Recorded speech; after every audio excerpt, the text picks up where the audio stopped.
Welcome to Pappus kitchen. நான் இன்றைக்கி பாப்புஸ் கிச்சனில் தீபாவளி ஸ்பெஷலுக்காக கேரளா ஸ்டைல் வாழை இலையில் மீன் பொழிச்சது செய்ய போகிறேன். இந்த மீன் பொழிச்சது எப்படி செய்கிறங்கிறத பற்றி நாம் இப்போ பார்க்கலாம். இது பண்ணுறதுக்கு மிளகாய்த்தூள் 2 டீஸ்பூன், மஞ்சள் தூள் 1/2 டீஸ்பூன், உப்பு 3/4 டீஸ்பூன், அரை எலுமிச்சம்பழம் சாறு சேர்த்து நல்லா கலந்து விட்டுறலாம். நல்லா கலந்து மசாலா ரெடி ஆயிடுச்சு. இப்போது நாம் க்ளீன் பண்ணி எடுத்து வச்சுருக்க மீனில் இந்த மசாலாவை நல்லா 2 பக்கமும் அப்ளை பண்ணி விட்டுறலாம்.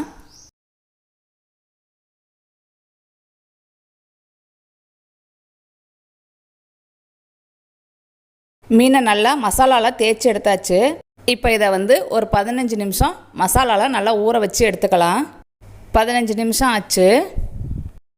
இப்போது ஒரு கடாயில் 4 டேபிள் ஸ்பூன் எண்ணெய் சேர்த்துக்கிறேன். எண்ணெய் சூடான உடனே நாம் ஊற வச்சுருக்க மீனை சேர்த்துக்கலாம்.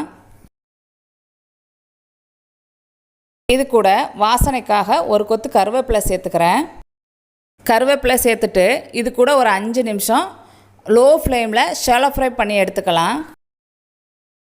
5 நிமிஷம் கழித்து திரும்ப இந்த மீனை பெரட்டி போட்டு திரும்பவும் ஒரு 5 நிமிஷம் லோ ஃப்ளேமில் ஷாலோ ஃப்ரை பண்ணி எடுத்துக்கலாம்.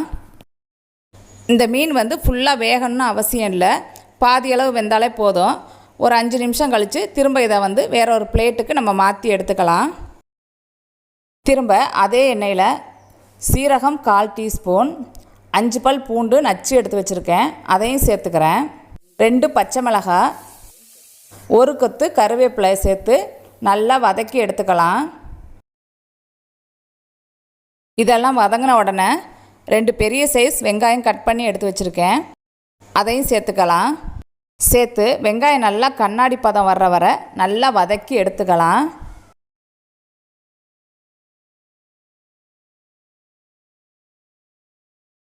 வெங்காயம் நல்லா வதங்கின உடனே இஞ்சி பூண்டு பேஸ்ட்டு 1 டீஸ்பூன் சேர்த்துக்கலாம். சேர்த்து பச்சை வாசனை போகிற வரை நல்லா வதக்கி எடுத்துக்கலாம். இதுக்கப்புறம் 2 மீடியம் சைஸ் தக்காளி கட் பண்ணி எடுத்து வச்சுருக்கேன், இதையும் சேர்த்துக்கலாம். இப்போ இந்த தக்காளி வேகிறதுக்கு தேவையான அளவு உப்பு சேர்த்துக்கலாம். ஆல்ரெடி மீனில் உப்பு சேர்த்துருக்கு. இப்போ இந்த கிரேவிக்கு மட்டும் நம்ம உப்பு சேர்த்தா போதும். உப்பு சேர்த்து இந்த தக்காளி நல்லா மசிய வேகிற அளவுக்கு மூடி போட்டு வேக வச்சு எடுத்துக்கலாம். தக்காளி நல்லா வதங்கிருச்சு. இப்போ இதுக்கு தேவையான மசாலா பொருட்களை சேர்த்துக்கலாம். மஞ்சள் தூள் 1/4 டீஸ்பூன், மிளகாய்த்தூள் 1 டீஸ்பூன், மல்லித்தூள் 1 டீஸ்பூன் சேர்த்து கலந்து விட்டு நல்லா வதக்கி எடுத்துக்கலாம். இந்த மசாலா ட்ரையாக இருந்துச்சுன்னா லைட்டாக தண்ணி சேர்த்து வேக வச்சுக்கோங்க. இப்போ இந்த மசாலா வேகிறதுக்காக ஒரு 2 நிமிஷம் மூடி போட்டு மூடி வேக வச்சு எடுத்துக்கிறேன். 2 நிமிஷம் ஆச்சு. ஓப்பன் பண்ணி பார்க்கலாம். மசாலாலாம் நல்லா வெந்துருச்சு. ஃபைனலாக கொத்தமல்லி தழை தூவி நம்ம அடுப்பு ஆஃப் பண்ணிக்கலாம். இப்போது மீனுக்கு தேவையான கிரேவி ரெடி பண்ணியாச்சு. இப்போது ஒரு வாழலையை லைட்டாக தீயில் காட்டி எடுத்துக்கலாம். அப்போ தான் இலை கிளியாமல் நல்லா வளைஞ்சு கொடுக்கும். இப்போ இந்த வாழை இலையில் நாம் செஞ்சு வச்சுருக்க கிரேவியை மீன் சைஸுக்கு அப்ளை பண்ணலாம். இப்போது நம்ம பொரிச்சு வச்சுருக்க மீனை இந்த கிரேவி மேலே நம்ம வச்சிடலாம். வச்சுட்டு அது மேலே திரும்ப அந்த கிரேவியை அப்ளை பண்ணி விடலாம்.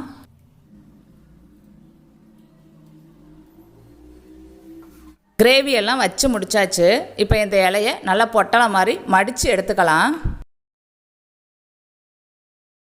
நாம் மடித்து எடுக்கிற இலையிலேருந்து எண்ணெயோ கிரேவியோ வெளியேறக்கூடாது. அந்தளவுக்கு இலை கிளியாமல் நல்லா மடித்து எடுத்துக்கிறணும். மடிச்சுட்டு ஒரு வாழைத்தண்டு வச்சு அப்படியே ஒரு கட்டு மாதிரி ஒரு முடிச்சு போட்டு எடுத்துக்கலாம்.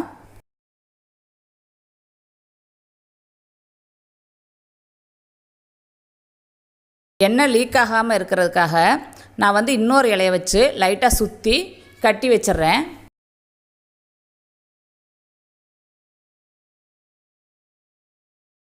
மீன் பொட்டலம் கட்டி ரெடியாக இருக்குது. இப்போ ஒரு கடாயில் 1 டேபிள் ஸ்பூன் எண்ணெய் விட்டு நாம் கட்டி வச்சுருக்க அந்த மீன் பொட்டலத்தை கடாயில் சேர்த்துக்கலாம். சேர்த்துட்டு ஒரு 5 நிமிஷம் லோ ஃப்ளேமில் மூடி போட்டு வேக வச்சு எடுத்துக்கலாம். 5 நிமிஷம் கழித்து அந்த மீன் பொட்டலத்தை திருப்பி போட்டு இன்னொரு 5 நிமிஷம் லோ ஃப்ளேமில் வேக வச்சு எடுத்துக்கலாம். மீன் ஆல்ரெடி நம்ம ஃப்ரை பண்ணி எடுத்துருக்கிறதுனால ஒரு 5 நிமிஷத்தில் வந்து சீக்கிரமாக வெந்துடும். 5 நிமிஷம் ஆச்சு. இப்போ நம்ம ஓப்பன் பண்ணி பார்க்கலாம். அந்த கிரேவியில் உள்ள எண்ணெய் எதுவுமே லீக்கேஜ் ஆகவே இல்லை, நல்லா சூப்பராக வெந்திருக்கு. இப்போ இந்த பொட்டலத்தில் உள்ள முடிச்செல்லாம் எடுத்துட்டு நம்ம பார்க்கலாம்.